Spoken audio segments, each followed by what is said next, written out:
이제 오늘은 사도신경 중에서 본디오 빌라도에게 고난을 받으사 십자가에 못 박혀 죽으시고 이 부분에 대해서 우리가 살펴보려고 하는데요.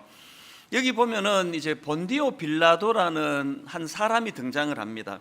그러고 보면 사도신경에는 두 사람의 이름이 나오는데요. 한 사람은 마리아고요, 또 한 사람은 빌라도입니다. 그런데 이 두 인물이 참 대조적입니다.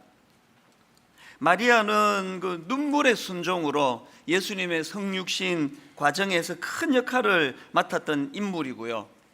여기에 반해서 빌라도는 예수님을 핍박한 원흉으로 전락한 그런 인물입니다. 아마 예수님 이 땅에 다시 오시는 그날까지 이 본디오 빌라도는 아주 악한 사람으로 그렇게 각인된 신앙 고백이 계속될 것입니다.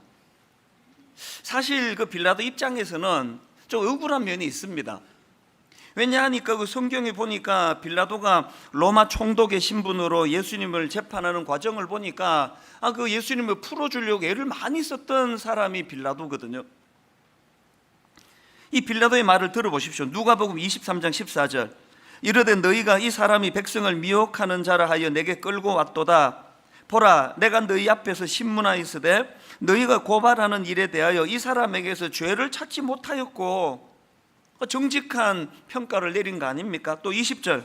빌라도는 예수를 놓고자 하여 다시 그들에게 말하되, 또 22절. 빌라도가 세 번째 말하되 이 사람이 무슨 악한 일을 하였느냐? 나는 그에게서 죽일 죄를 찾지 못하였나니 때려서 놓으리라 하니, 이렇게 예수님을 풀어주려고 애를 많이 썼던 인물이 빌라도인데요. 그러나 이제 이 군중들의 압력이 점점 심해지니까 빌라도는 자기 살자고, 자기가 위험에 빠지는 일을 막으려고 예수님을 십자가에 내어준 인물이 그 빌라도거든요. 마태복음 27장 24절입니다. 빌라도가 아무 성과도 없이 도리어 밀란이 나려는 것을 보고, 그래서 누가복음 23장 35절에 보니까 그들이 요구하는 자 곧 밀란과 살인으로 말미암아 옥에 갇힌 자를 놓아주고 예수는 넘겨주어 그들의 뜻대로 하게 하니라. 그러니까 이 빌라도라는 인물이 악하기도 하지만 저는 이 사람의 특징이 뭐냐 하면은 근시안적인 인물이에요. 눈에 보이는 요 위기만 보면 하려고, 나 살자고, 그렇게 예수님의 십자가에 이게 어떤 일인가를 살피지 못했던 그런 좁은 시야를 가진 인물 아닙니까? 그래서 저는 이 본문의 빌라도를 생각하면은 예수님의 말씀이 떠오르는데요. 누가복음 17장 33절입니다. 무릇 자기 목숨을 보전하고자 하는 자는 잃을 것이요 잃는 자는 살리리라. 여기에 반해서 마리아도 똑같습니다. 여러 번 강조했지만 마리아는 누가복음 1장 38절에 마리아가 이르되 주의 여종이오니 말씀대로 내게 이루어지이다. 여러 번 설명했잖아요. 마리아 입장에서 이게 얼마나 위험한 순종인지. 우선 목숨보다 더 사랑하는 그 남자로부터 이제 요셉으로부터 버림받을 확률이 거의 100% 아닙니까? 그게 들키면 사형인데요. 당장 눈에 보이기에 너무나 위험한 선택이지만, 그러나 마리아는 넓은 시야를 가져서, 이거 똑같이 또 예수님의 말씀 누가복음 1장 38절도 마리아의 삶에 적용되는 겁니다. 무릇 자기 목숨을 보전하고자 하는 자는 잃을 것이요 잃는 자는 살리리라. 그래서 우리가 사도신경을 고백할 때마다 하나님 내 앞에 놓인 두 갈래 길, 마리아가 걸어간 길과 빌라도가 걸어간 길 중에 빌라도가 아니라 마리아의 길을 택하기를 원합니다. 이런 사모함이 우리 고백 안에 묻어나야 되는 건데요. 중요한 건 지금부터입니다. 어떻게 마리아는 그 빌라도의 길을 피하여 이런 멋진 순종의 길로 또 잠깐 죽는 것 같지만 영원히 사는 길을 택할 수 있었나? 이게 참 중요한데요. 마리아의 순종이 어떻게 가능했나? 사실 마리아도요, 막 기다렸다는 듯이 순종한 거 아닙니다.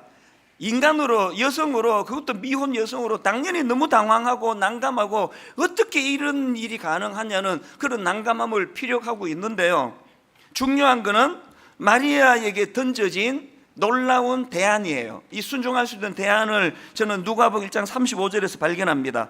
천사가 대답하여 이르되 성령이 내게 임하시고 지극히 높으신 이의 능력이 너를 덮으시리니. 이 대안이에요. 마리아가 순종의 길로 갈 수 있었던 첫 번째 대안이 뭐라고요? 성령이 내게 임하시고예요. 이 표현이 흥미로운 게, 이게 사도행전의 문을 여는 사도행전 1장 8절에 똑같은 내용이 나오거든요. 오직 성령이 너희에게 임하시면 너희가 권능을 받고 예루살렘과 온 유대와 사마리아와 땅끝까지 이르러 내 증인이 되리라 하시니라. 이 당시로 예수님의 제자들은 한마디로 오합지졸들이에요. 그렇게 3년씩이나 강도 높은 훈련을 받아놓고도 이제 결정적으로 그들의 영적인 실력이 드러나야 될 예수님의 십자가 지시는 그 현장에서 다 도망가 버린 게 제자들이에요. 이제 예수님이 성천하시면 땅끝까지 내 증인이 되리라, 뭐 이런 명령이 무슨 소용이 있겠냐고요. 그런 급쟁이들이. 예수님이 이걸 너무나 잘 아시기 때문에 어떤 대안을 주십니까? 성령이 내게 임하시면, 성령이 너희에게 임하시면, 그리고 그 다음에 너희가 권능을 받아야, 뭐 교회 뭐 50년 다니고 뭐 100년 다니고 뭐 목사 뭐 다 소용이 없습니다. 마리아의 어떤 그가 가진 고귀한 어떤 성품이 마리아를 그렇게 만든 거 아니거든요. 우리는 늘 성령의 임재를 구해야 됩니다. 늘 성령의 임재를. 누가복음 11장 9절부터 보십시오. 내가 또 너희에게 이르노니 구하라 그러면 너희에게 주실 것이요, 찾으라 그러면 찾아낼 것이요, 문을 두드리라 그러면 너희에게 열릴 것이니 구하는 이마다 받을 것이요, 찾는 이가 찾아낼 것이요, 두드리는 이에게 열릴 것이니라. 너희 중에 아버지 된 자로서 누가 아들이 생선을 달라 하는데 생선 대신에 뱀을 주며 알을 달라 하는데 전갈을 주겠느냐. 지금 주님이 막 뭘 강조하고 싶으셔서 계속 이런 말씀들을 지금 하고 계시는데, 마지막에 이걸 강조하고 싶은 거예요. 뭘 강조하고 싶으냐? 바로 그 다음 13절을 보세요. 너희가 악할지라도 좋은 것을 자식에게 줄 줄 알거든 하물며 너희 하늘 아버지께서 구하는 자에게 성령을 주시지 않겠느냐. 이 성령을 구해야 된다, 이 한마디를 강조하시기 위하여 막 우리는 그런데 이거는 안 읽고 구하라 그러면 주실 것이요, 찾으라 그러면 찾아낼 것이요, 문을 두드리라 그러면 열릴 것이다 그래가지고 막 돈 달라고 성공 달라고 막 계속 그렇게 문 두드리면 주신다 그랬는데요, 이 번지수가 다른 거예요. 주님은 이 기도의 능력을 이렇게 강조하신 건 니들이 좀 제발 좀 성령 좀 구해라, 성령의 능력을 좀 구해라, 이걸 말하고 싶으신 거거든요. 그런가 하면은 마리아가 이렇게 순종의 자리로 갈 수 있었던 비결 두 번째가 뭐냐? 지극히 높으신 이의 능력이 너를 덮으시리니. 이것도 굉장히 의미가 있는 표현입니다.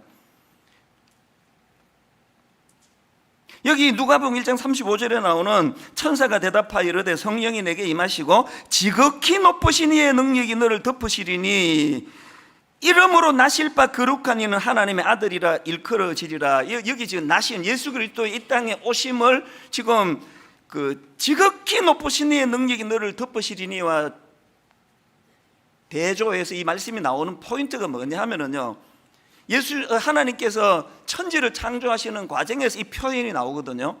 창세기 1장 2절 땅이 혼돈하고 공허하며 흑암이 깊음 위에 있고 하나님의 영은 수면 위에 운행하시니라. 여기 나오는 운행하다가 히브리어로 라프인데요, 이 날개를 퍼득이다, 또 알이나 새끼를 품다, 이런 의미를 가진 단어인데, 같은 단어가 신명기 32장 11절에 나옵니다. 마치 독수리가 그 보금자리를 뒤흔들고 새끼를 위에서 퍼득이며 날개를 펴서 새끼를 받아 그 날개 위에 업어 나르듯이, 여기 나오는 퍼득이며가 라하프인데요, 하나님께서 천지를 창조하시는 과정에서 하나님의 영은 수면 위에 운행하시니라 라하프예요. 이거와 마찬가지로 죄로 죽어버린 영혼들을 구원하는 이 땅에 오신 예수 그리스도의 생명 사역을 위한 성육신에 사용된 그 같은 표현이, 라프와 같은 표현이 지극히 높으신 이의 능력이 너를 덮으시리니예요. 생명을 살리는 일에 쓰임받기를 원하십니까? 우리 기독교는요, 맨 땅에 헤딩하는 종교 아닙니다. 막 무대뽀랑 밀어붙이고 막 안 되면 되게 하라, 그런 종교가 아니에요. 우리 신앙생활은 첫째, 성령의 임재를 갈망하는 거예요. 성령의 임재, 성령님 임하여 주시기 원합니다. 둘째, 지극히 높으신 이 성령이 저를 덮어주시기 원합니다. 내버려두면 저는 이 어미 독수리가 돌봐주지 않으면 언제 떨어져 죽을지도 모르는 그 새끼 독수리 같은 존재입니다. 이제 저도 좀 나이가 좀 들어가고 있고 교회도 이 정도면 안정이 되고 그런데도 불구하고 하나님은 종종 저를 내 내면에 너무나 초라한 마음을 주세요. 이해가 잘 안 돼요. 모든 사람들이 다 저를 화려하다 막 이렇게 떠받드는 이번에 집회 기간에도요, 신기하게도 새벽 내내 제가 너무 초라한 거예요. 제가 너무 작아지는 거예요. 하나님이 저를 조롱하시려고 그런 게 아니라 그럴 때면 어김없이 성령의 임재, 니 좀 안다고, 이제 목회 좀 한 30년 했다고 네 의지를 가지고 그렇게 설치면 안 된다는 걸 저의 작아짐으로, 저의 초라함으로 어김없이 성령의 임재를 갈망하게 만드시고, 그리고 지극히 높으신 이의 능력이 저를 덮으셔야만 제가 수치의 자리에 빠지지 않는다는 사실을 인식시켜 주신다는 거예요. 이게 오늘 다루고 싶은 첫 번째 포인트고요. 그런가 하면 살펴보고 싶은 게 또 한 가지 있습니다. 이 사도신경을 암송하다가 보면은 그 예수 그리스도의 이 땅에서의 삶과 사역을 요약하는데 참 많은 생각을 하게 만드는 대목이 있는데, 그게 바로 오늘 살펴본 이 대목이에요. 자, 이 땅에서의 예수님의 삶과 사역을 사도신경이 어떻게 요약하는지 화면으로도 좀 제가 띄워달라 그랬는데 같이 한번 읽어보시겠습니다. 이는 성령으로 잉태하사 동정녀 마리아에게 나시고 본디오 빌라도에게 고난을 받으사 십자가에 못 박혀 죽으시고, 여기서 여러분 한 가지 의아한 게 뭡니까? 사실 저 고백에 빠져 있는 게 뭐냐 하면은요, 그 성경의 공생의 기간 동안에 예수님이 하셨던 그 수많은 일들, 기적을 베푸시고 귀신을 쫓아내시고 수많은 병자들을 고쳐내시고 심지어는 죽은 자를 살려내시고 풍랑을 잠잠케 하시고 오병이어의 기적을 베푸시고, 이게 막 성경에 주류로 나오는 내용인데 이 한마디도 안 돼 있는 거예요. 다 빼고 나시고 고난을 받으사 못 박혀 죽으시고 이것밖에 없는 거예요. 한 줄 더 넣어야 되는 거 아닙니까? 수많은 기적을 베푸시고, 이게 왜 뺐습니까 이게? 이 질문을 던지면서 오늘 우리의 신앙이 지금 초점이 지금 잘못되어 있는 거 아닌가? 왜 뺐을까요? 이순신 장군, 그럼 거북선이 떠올라야 되는 거 아닙니까? 뭐 이순신 장군이 뭐 어떤 자기 부하 뭐 밥 한 끼 사준 거를 이순신 장군의 특징으로 삼으면 그 학생은 바보 아닙니까? 세종대왕 한글 반포, 이 그분의 특징이 돼야 되는 거 아닙니까? 시험 보는데 뭐 세종대왕이 뭐 감기약을 뭐 개발했더라 이렇게 답 쓰면 그거는 점수 못 받습니다. 우리 신앙이 지금 성경이 우리에게 강조하고자 하는 엑기스를 사도신경이 나시고 고난받으시고 죽으심이래요. 거기에 이적 기사 베푸시고가 없습니다. 그거는요, 이 세 가지를 강조하기 위하여 보조로 쓰여진 도구인데, 오늘 우리의 신앙은 막 죽으나 깨나 이적 기사 베풀어 달라고, 병 고치게 해달라고, 계속 오병이어의 기적을 베풀어 달라고, 우리 지금 그렇게 신앙생활 하는 거 아니냐는 이야기예요. 마가복음 10장 45절에서도 이렇게 주님의 삶을 요약하십니다. 인자가 온 것은 섬김을 받으려함이 아니라 도리어 섬기려 하고 자기 목숨을 많은 사람의 대속물로 주려 함이니라. 우리 초점이 지금 잘못됐다는 걸 사도신경을 통해 인식하고 되돌리셔야 돼요. 우리 그토록 원하는 예수 믿고 부자 되고 성공하고 잘 살고 병 떠나고, 이건 다 별책부록이에요. 이 나시고 고난받으시고 죽으시면 방해되면 그거 하나도 안 들어주세요. 어떻게 이렇게 기도 응답이 잘 안 되나고 생각하시면 여러분의 중심이 지금 기도 응답되면 안 되는, 이것이 강화되면 안 되기 때문에 그렇다고 받으시면 돼요. 나시고 고난당하시고, 사실 뭐 막 그냥 우리는 그 멜 깁슨이라는 미국 그 배우가 만든 영화에 뭐 고난 주간에 막 꼭 틀어주는 거 있잖아요. 막 시뻘건 피로 도배를 해서 막 그냥 고난 당하시 이것만 보고 뭐 울고 하는데, 어떤 면에서는 그게 좀 저는 동의가 잘 안 돼요. 주님의 고난이 그렇게 막 육신적으로 그냥 막 찢기는 아픔만 고난이라고 생각 안 하거든요. 성육신 나시고 자체가 고난이에요. 우리 집에 그 강아지도 다 영리해요. 우리 이제 5 식구가 이제 함께 모여가지고 이제 식사를 하면 걔는 꼭 내 옆에 와요. 걔도 알거든. 우리 집에서 내가 제일 온유하고 사랑이 많은 사람이라는 걸 걔도 저를 정확하게 알아보는 것 같아요. 그래서 항상 내 옆에 앉아요. 그런데 어떨 때는요, 그런데 이 그 강아지는 그 소금기 있는 음식을 주면 안 되거든요.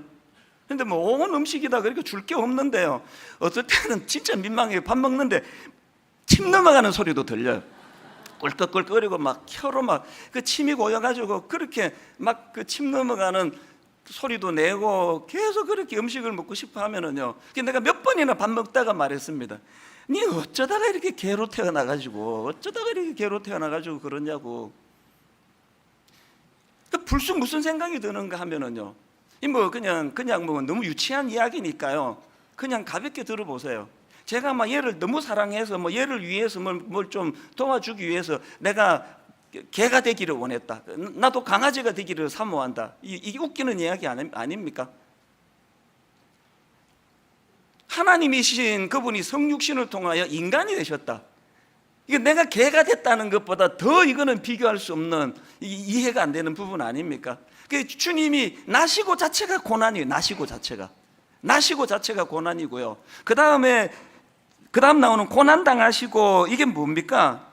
예수님이 걸어가신 그 길 자체가 번영의 길이 아니에요. 그리고 예수님이 시험했던 마귀가 끊임없이 유혹했던 건 번영의 길이에요. 오병이여, 그거 또 기적을 만든 김에 네 왕이 되라. 그리고 이 돌 가지고 떡 만들어 먹어라. 사람이 니를 숭배할 거다. 높은 데서 뛰어내려 가지고 막 천사를 좀 동원해라. 이게 다 번영의 길이에요. 예수님 다 거부하셨어, 다. 그리고는 고난의 길을 가셨고요. 그리고 그분의 삶의 맨 마지막은 십자가에서 죽으심이에요. 죽으심.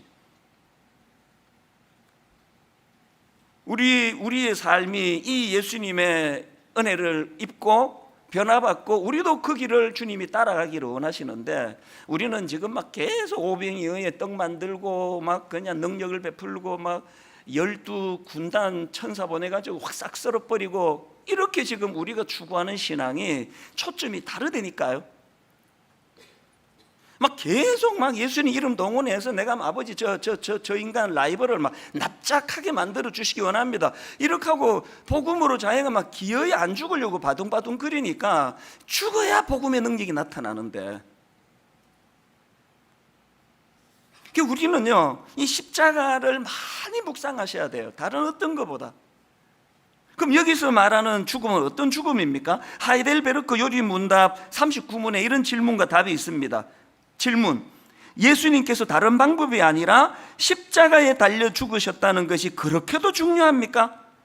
그리고 답이 이렇습니다. 그렇습니다. 십자가의 죽음은 하나님의 저주의 죽음이기 때문에 그의 죽음은 내가 받아야 할 저주를 대신 짊어지셨다는 확신을 줍니다. 여기 보니까 십자가의 죽음은 하나님의 저주의 죽음이라 그랬는데, 이게 뭘 의미하느냐면은 신명기 21장 22절을 보십시오.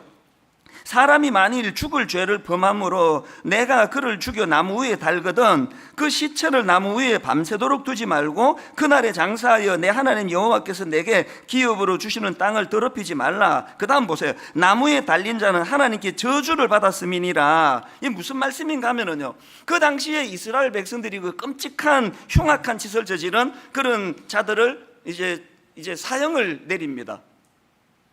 그럼 시체가 남잖아요. 그러면 그 시체를 성 밖으로 끌어내가지고 나무에 달아놓습니다. 이건 어떤 행위인가 하면은 이 하나님께 그 탄원의 의미예요. 하나님, 이놈이 그 죽을 짓을 한 인간이어서 우리가 육신을 죽였다는 거예요. 그 육신을 사형시켰는데, 육체의 형벌을 내렸는데 뭐 그 이상은 아무것도 못하잖아요. 그래서 이제 왜 나무에 달아놓느냐? 하나님께서는 우리가 이 죽을 짓을 저지른 이 인간을 그 육신의 형벌을 가해 죽였는데, 하나님께서는 이 인간의 영혼에 대해서도 형벌을 내려주십시오. 이 인간의 영혼에 대해서도 저주를 내려주십시오. 이 의미가 나무에 다는 행위에 있다는 거예요. 여러분, 예수님께서 왜 화형을 당하시거나 혹은 뭐 참수형을 당하시거나 이런 방식이 아니라 십자가라는 나무에 달려 죽으셔야 했는지 아시겠죠? 이 하나님의 저주. 그래서 여러분 보통 십자가에서 주님이 당하신 고통을 삼중의 고통이라고 그러지 않습니까? 육체적인 고통, 두 번째 정신적인 고통, 그리고 또 하나가 영적인 고통인데 마태복음 27장 46절이 영적인 고통이에요. 제9시쯤에 예수께서 크게 소리 질러 이르시되 엘리 엘리 라마 사박다니 하시니 이는 곧 나의 하나님 나의 하나님 어찌하여 나를 버리셨나이까. 영적인 고통이에요. 이 의미를 아까 읽었던 하이델베르크 39문에서 설명하는 거거든요. 십자가의 죽음은 하나님의 저주의 죽음이기 때문에 그의 죽음은 내가 받아야 할 저주를 대신 짊어지셨다는 확신을 줍니다. 왜 나무에 달려 죽으셔야 했는지 아시겠죠? 이 영적인 고통이에요. 그런데 중요한 거는요, 여기 나와 있는 39문 뒷부분에 보니까 그의 죽음은 내가 받아야 할 저주를 대신 짊어지셨다는 확신을 줍니다. 이런 설명이 있거든요. 이게 이 세상과 확연히 다른 예수님의 길이에요. 잘 들어보세요. 이 세상에서 외치는 이념은요, 이데올로기는요, 딱 이거예요. 내가 옳고 네가 틀렸다. 그리고 딱 이거예요. 내가 살고 네가 죽어야 되겠다, 이거예요. 모든 정치가 이 굴레를 벗어납니까? 모든 정치는 이유야를 막론하고 내가 옳고 네가 틀렸다는 거예요. 상대방을 틀림을 지적해내야 되는 게 정치예요. 그리고 한 걸음 더 나아가 내가 살기 위해 네가 좀 죽어줘야 되겠다. 이게 세상의 논리예요. 저는요, 일본도 안 무섭고 미국 하나도 안 무서워요. 전 진짜 무서운 게요, 오늘 이 이념이 대한민국을 뒤덮고 있다는 거예요. 더 무서운 게 교회 안에 그리스도인들이 성경을 이용해 가지고 복음이 아니라 이념으로 지금 가고 있다는 거예요. 십자가의 의미가 뭐라고요? 내가 죽어 너를 살릴게요. 묻지 않아요. 네 대답해봐라. 네가 잘못했니 내가 잘못했니? 묻지 않습니다. 내가 죽어 너를 살려주마. 이게 복음과 십자가의 정신이거든요. 대한민국이 정말 살아나는 길이 있다면요, 십자가의 능력이. 지난 한 주간 금식하면서 나라를 위해 기도할 때 하나님, 이 한반도가 어쩔 수 없이 정치의 논리도 있고 이념의 논리도 있고 어떻게 없앱니까? 그런 아버지 근본에 흐르는 정신에 주님의 이 희생의 정신, 내가 죽어 너를 살려주마.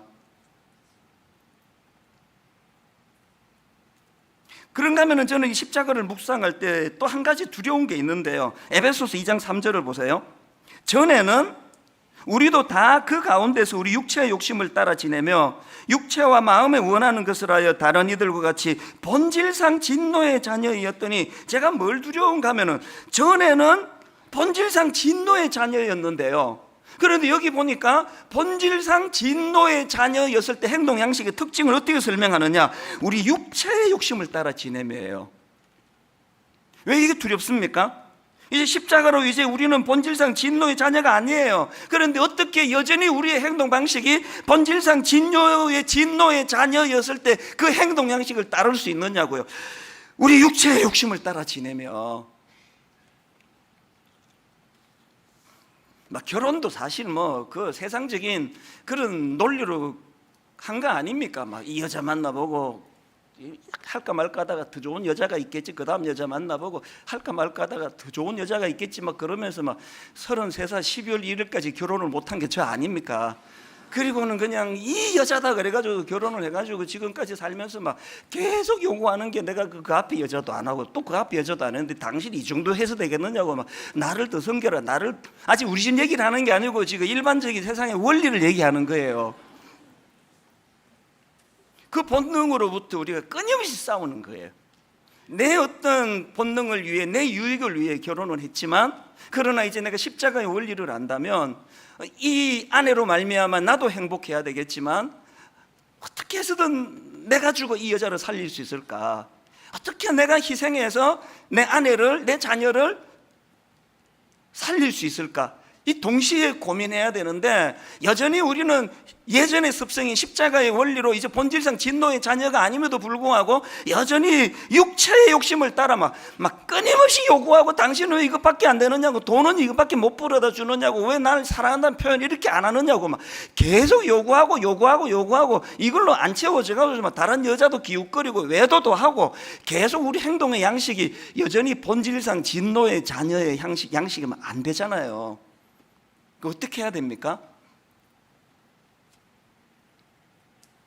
이런 생각을 하는데, 오늘 새벽에 문득 하나님이 제 마음에 찬양이 저를 너무나 마음을 뜨겁게 했는데요, 찬송가 415장에 여기 제가 이 찬양이 하도 오래전에 불러가지고 이제 악보를 보지 않고는 잘 못 부를 정도의 찬송가 415장이 이 찬양이에요.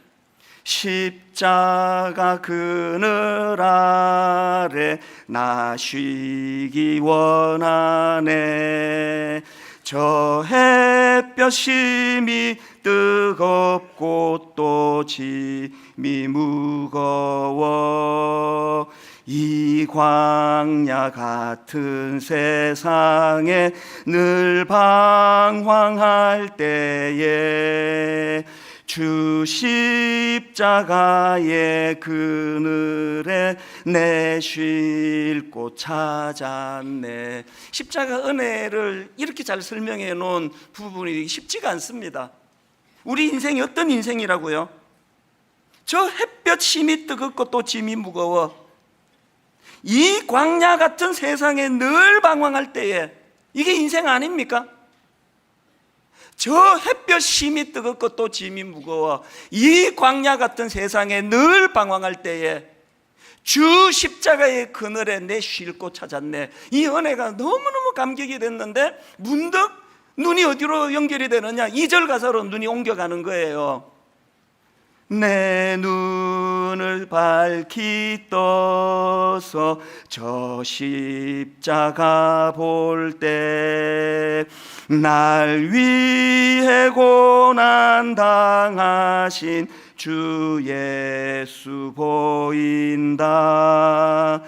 그 형상가 볼 때 내 맘에 큰 찔림 받아서 그 사랑 감당 못하여 내 눈물만 흘리네. 이 세상살이에 너무너무 어려움을 당하고 고통을 당하고 저 햇볕이 힘이 뜨겁고 짐이 무거워 이 광야 같은 세상에 방황할 때 주님이 십자가 지심으로 말미암아 그늘을 제공해 주신 그 은혜가 내게 용솟음쳐 너무너무 감격했는데, 눈을 밝히 떠 십자가를 보니 이 일이 가능하도록 죄 없으신 주님께서 날 위해 고난당하신 주 예수 보인다. 그 형상 볼 때 내 마음에 큰 찔림 받아 그 사랑 감당 못하여 눈물만 흘리네. 이 십자가의 감동이 회복이 될 때 그 은혜가 흘러가지고 내 아내에게도 흘러가는 거예요. 저 결혼한 지 한 30년 가까이 되면서 요즘이 가장 행복하거든요. 신혼 때는 믿음이 없어서 많은 걸 요구했습니다. 이것도 고쳐주면 좋겠다, 이것도 고쳐주면 좋겠다, 당신 이건 좀 약한 것 같다고. 요즘에는요, 십자가의 사랑이 제게 조금 스며드나 봐요. 제 아내의 약점 모두가 다 불쌍해요. 제 아내가 보여주는 약점이 전부 다 긍휼이에요. 지적하기 전에 그게 같이 아픈 거예요. 육신의 연약함을 저에게 주지 않으시고 아내에게 주시는, 그래서 저는 여전히 목회하는데 지장을 받지 않도록 하시면서 십자가의 사랑이 어떤 것인가에 대하여 제 아내에게 퍼부어 주기를 원하신다고 저는 이번 일을 그렇게 해석을 하거든요. 그리고 지난 한 주 내내 눈물이 날 정도로 많은 분들의 커밍아웃이 있었습니다. 사실은 목사님, 저도 이런 아픔이 있었습니다. 저도 같은 수술을 했습니다. 수많은 성도들의 눈물을 보면서 하나님이 성육신, 주님이 인간이 되심의 이 고통이 인간의 연약함을 긍휼로 받아주시는 그 사랑으로 성화되는 것이 목사인 저의 삶에도 구현되기를 원합니다. 이 십자가예요.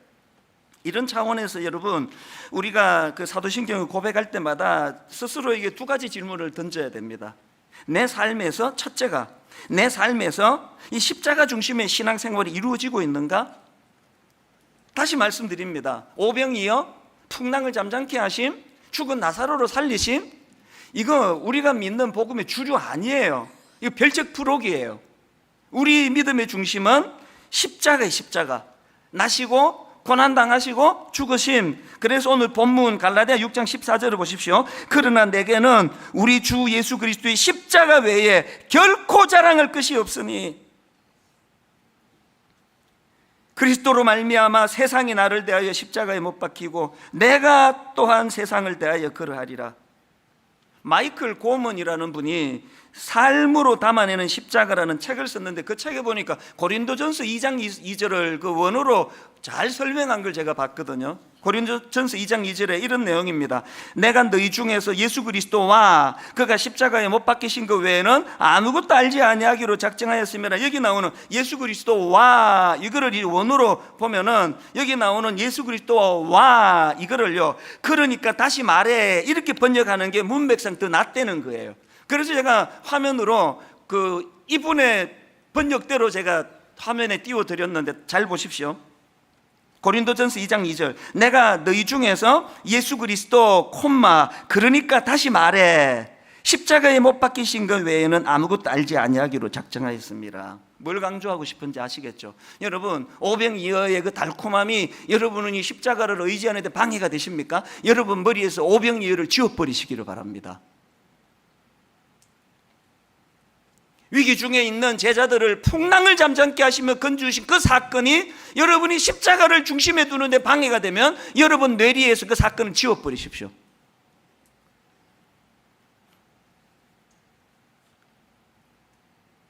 내가 너희 중에서 예수 그리스도 그러니까 다시 말해 십자가에 못 박히신 것 외에는 아무것도 알지 아니하기로 작정하였습니다. 기독교의 핵심은 나시고 고난당하시고 죽으심이에요. 그 중간에 기적을 베풀어 번성시켜 주시고가 없습니다. 다시 말씀드립니다. 세상의 이념은 내가 옳고 네가 틀렸어요.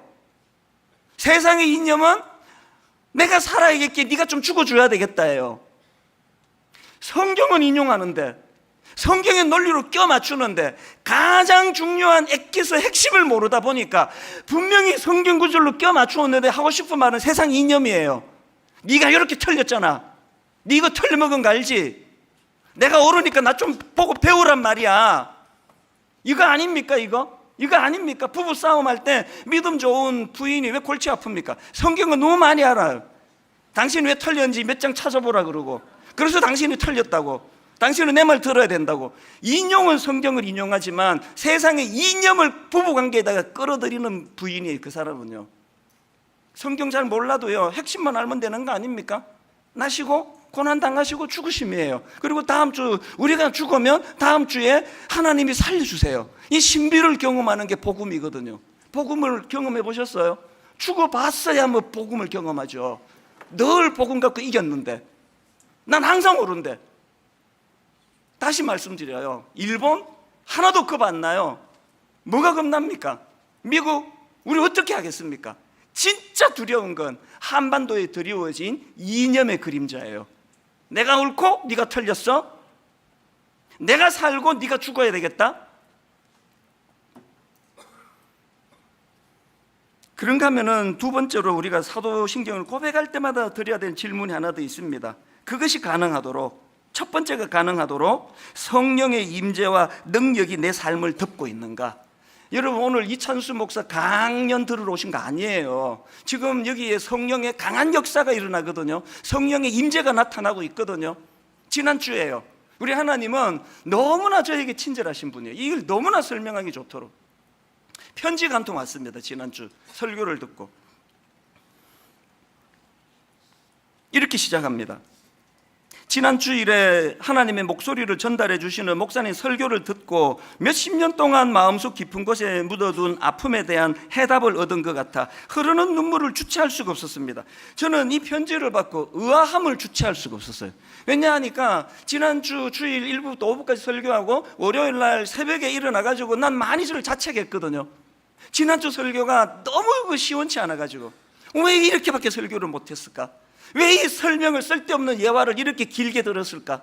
너무너무 자책이 되던 그 설교였는데 어떨 때 막 오늘 설교는 내가 그냥 준비한 거 다 풀었다, 원이 없다, 그런 날에도 안 오는 편지가 왜 이렇게 설교자인 제가 너무 자책을 하고 이제 내가 이렇게 이제 영적으로 무뎌졌나 괴로워하는 그 설교에 왜 이런 몇십 년 동안 마음속 깊이 묻어둔 아픔에 대한 해답을 얻은 것 같아 흐르는 눈물을 주체할 수 없었다는 편지를 보내게 하셨을까? 뭘 뜻하는 거예요? 설교자인 저와 상관없이 그 시간에 성령님의 임재가 있었다는 거거든요. 성령님이 그 자매를 터치하셨다는 소리예요. 저하고 상관없는 거예요. 그러면서 이제 풀어나가는 참 가슴 아픈 사연이 있는데 한번 들어보세요. 대변환점 이전에 저는 초등학교 6학년 때 자살 시도를 했을 정도로 비참한 상태였습니다. 그리고 저는 20대 때까지도 자살이라는 것이 제 인생의 키워드 중에 하나일 정도로 우울한 청소년기와 청년기를 지나왔습니다. 저는 어렸을 때를 거의 기억하지 못하는데 제 생각에는 저 자신을 보호하려는 어떤 기제가 작동되었기 때문에 그런 것 같습니다. 제 인생의 첫 기억은 아마 5살 혹은 6살 때쯤이었던 것 같은데 어떤 방에서 저보다 몇 살 위인 친척 남자의 성폭행으로 시작됩니다. 그 후로 몇 번은 더 당했던 것 같습니다.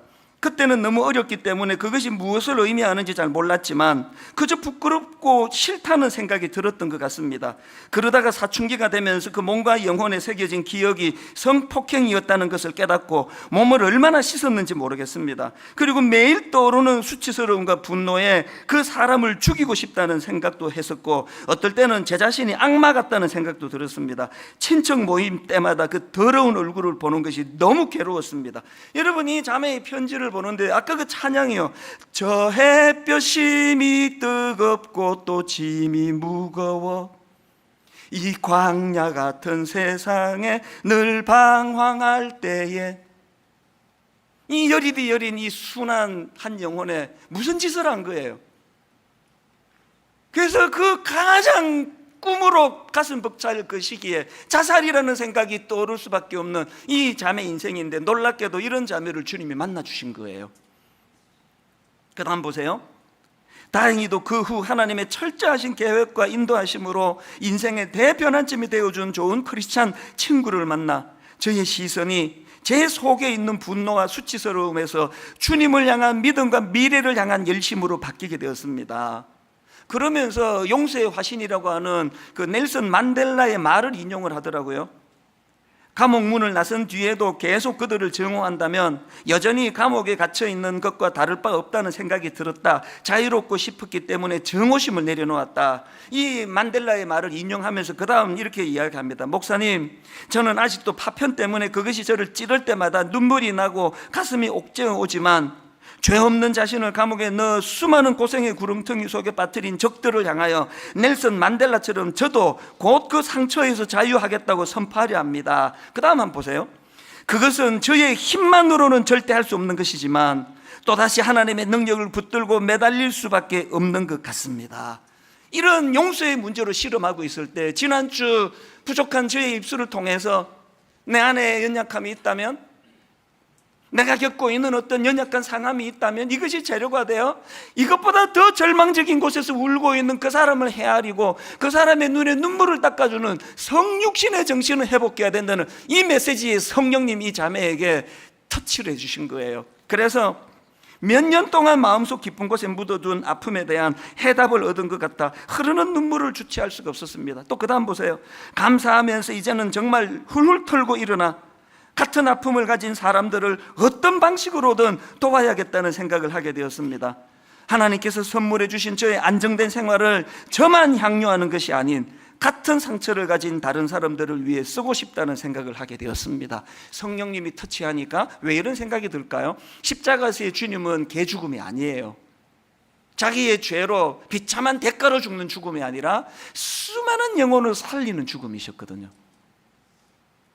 십자가의 능력도 경험하시고 십자가의 정신이 이 자매처럼 우리의 아픔이, 그래서 제가 그 편지를 읽는데요, 여러분 우리가 이 땅을 살다가 받은 그 상처의 흔적, 영어로 스카, 성령의 터치가 일어나면 십자가로 이 스카 상처가 인도가 되고, 십자가 앞에 인도된 이 스카 상처는 스타, 연약한 이웃을 향해 손을 내밀게 만드는 별같이 빛나는 스타가 되는 줄로 믿습니다.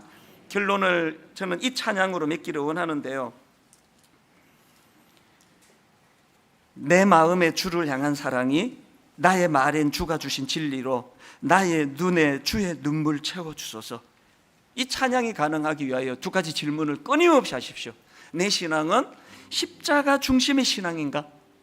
그리고 두 번째, 이것이 가능하도록 성령의 임재와 능력이 내 삶을 뒤덮고 있는가? 이 두 질문을 하면서 우리 찬양 같이 불러보기 원합니다. 내 마음의 주를 향한 사랑이, 내 마음의 주를 향한 사랑이, 나의 말엔 주가 주신 진리로 나의 말엔 주가 주신 진리로 나의 눈에 주의 눈물 채워주소서. 눈에 주의 눈물 채워 십자가의 능력이 나로 하여금 내 입술에 찬양의 향기가,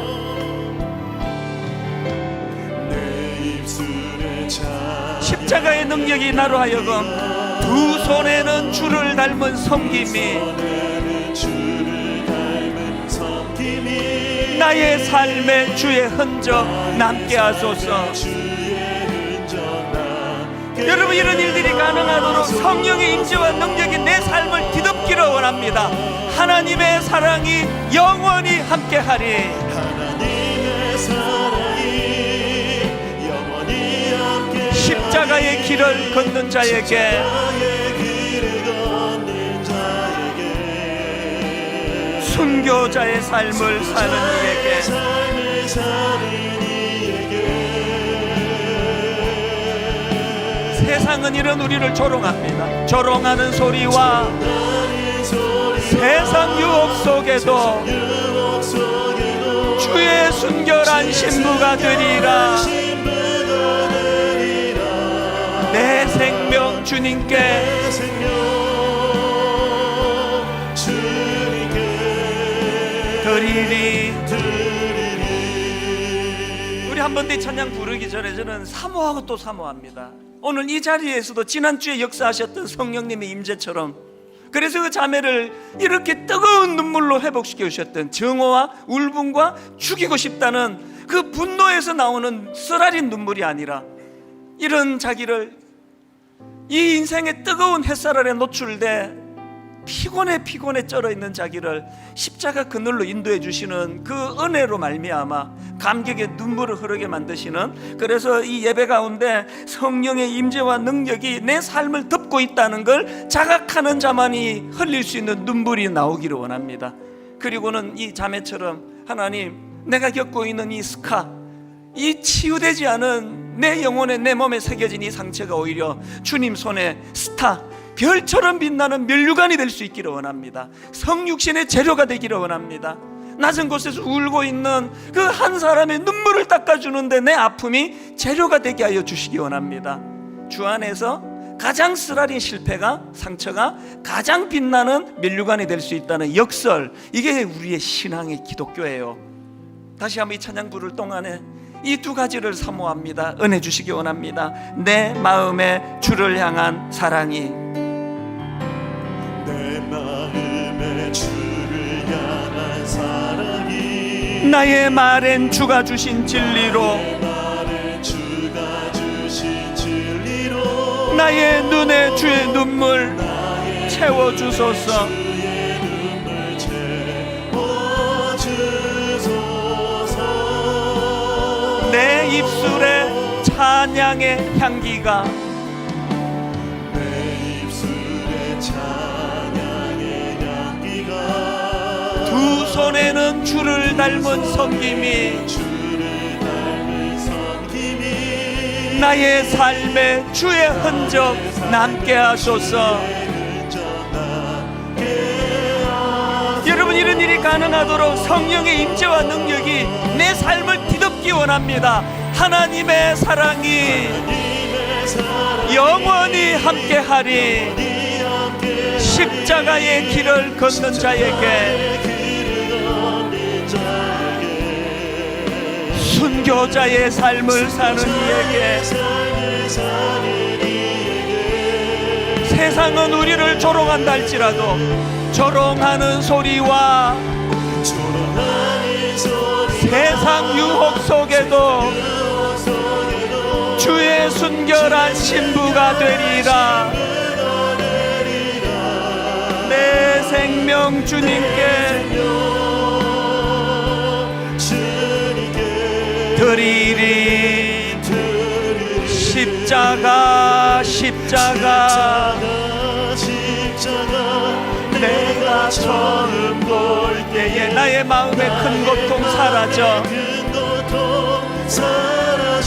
오늘 믿고서 내 눈 밝았네. 참 내 기쁨 영원하도다. 우리가 붙잡아야 될 신앙의 중심, 십자가 십자가. 내가 처음 볼 때에 나의 마음의 큰 고통 사라져. 오늘 믿고서 내 눈 밝았네. 참 내 기쁨 영원하도다. 만왕의 왕 내 주께서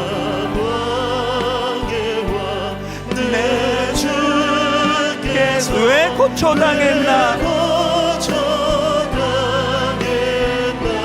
이 벌레 같은 날 위해 그 보혈 흘렸네. 이 감격을 가지고 주님 앞에 소리쳐 찬양합니다. 십자가 십자가. 내가 처음 볼 때에 나의 마음의 큰 고통 사라져. 오늘 믿고서 내 눈 밝았네. 참 내 기쁨 영원하도다. 주 십자가 못 박힘은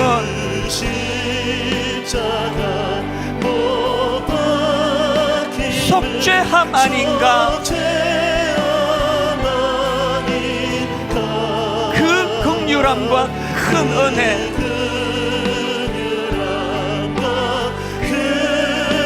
말할 수 없도다. 우리가 붙잡아야 될 그 소중한 십자가 십자가. 내가 처음 볼 때에 나의 마음의 큰 고통 사라져. 오늘 믿고서 내 눈 밝았네. 참 내 기쁨 영원하도다. 우리 모두 다 자리에서 일어나셔서 십자가 십자가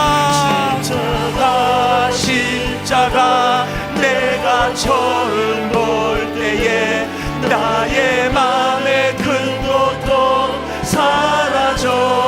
오늘 믿고서 오늘 믿고서 내 눈 밝았네. 참 내 기쁨 영원하도다. 이 두 가지 질문을 가지고 주님 앞에 기도하며 나가기 원합니다. 주님, 내 신앙이 십자가 중심의 신앙생활인지요? 주님, 이것이 가능하도록 성령의 임재와 능력이 내 삶을 뒤덮게 되기를 원합니다. 두 가지를 붙들고 통성으로 같이 사모하며 기도하시겠습니다. 살아계신 하나님 아버지, 십자가가 내 신앙의 중심이 되기 원합니다. 십자가가 내 생활의 중심이 되기를 원합니다. 십자가야말로 다른 어떤 주님이 베풀어 오신 놀라운 기적보다도 아버지, 십자가가 내 삶의 중심이 되고 신앙의 중심이 되기를 원합니다. 십자가 이 십자가가 나를 치유하게 만들고, 이 십자가가 뜨거운 생활에 놓여있는 내 인생길에 그늘을 만들어주는 능력이 되어서, 이 십자가가 하나님 아버지, 나 자신만 알기 급급한, 나 자신만을 위해 살기 급한 우리로 하여금 하나님 성육신의 정신을 위시하여 주님이 걸어가신 그 땅의 길들을 우리도 살아낼 수 있게 하는 능력이 된 줄로 믿습니다. 십자가 십자가, 하나님과 놀라운 주님의 십자가가 우리 삶에 구현되게 하여 주시옵소서. 이 교회 가운데 아버지 그 은혜의 능력이 나타날 수 있도록 십자가의 능력 안에 우리 가운데 허락하여 주시옵소서.